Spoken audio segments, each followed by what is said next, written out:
Adolf bol krásny, mám doma aj vlajku, áno, keď si pozrite, mám ten hardcore Krištof, ja to mám rád. A to je jedno, tak chcel som povedať, že všetko to, čo sme zbierali, skúsenosti od malička, jednoducho sme chodili po uliciach a od malička aj s Marianom sme bijavali všetkých ľudí na ulici, čo nepozdávali sa nám, ktorí sa nám prišli, že sú nejakí iní, jak my. Nám to jedno, či sú boli aj cigáni, alebo aj bieli, alebo aj modrí, zelení, aj rýšavých ľudí sme zmlátili, proste dali sme im okusovať obrubníky, bili sme ich, proste kríže sme im vyrovnali, to je jedno. Proste táto sloboda, toto, čo každý si môže robiť, čo chce, aj doma v súkromí, to sa nám proste nepáči, to proste sú americké bludy, to sú konšpiračné teórie, tu není holubník, tu není rybník, tu není žiaden chlieb, ľudia si tu chodia po ulici a robia si čo chcú a myslia si, že si môžu sa obliekať, ak chcú a každý si myslí, že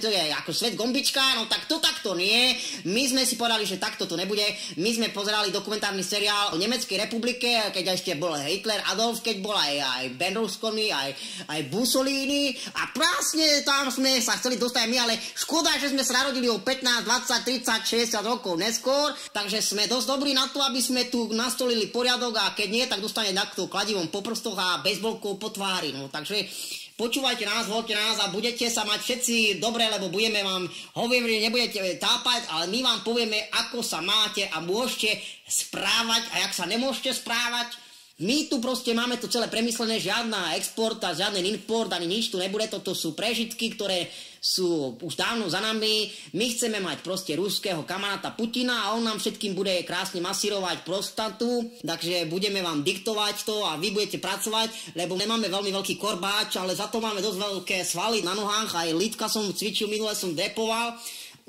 Mám silu a chcem to využiť a chcem čo najviac ľudí strčiť niekde do žalára, pretože sa mi to nepáči, ako to má byť. Takže takto, no, ďakujem, do počutia.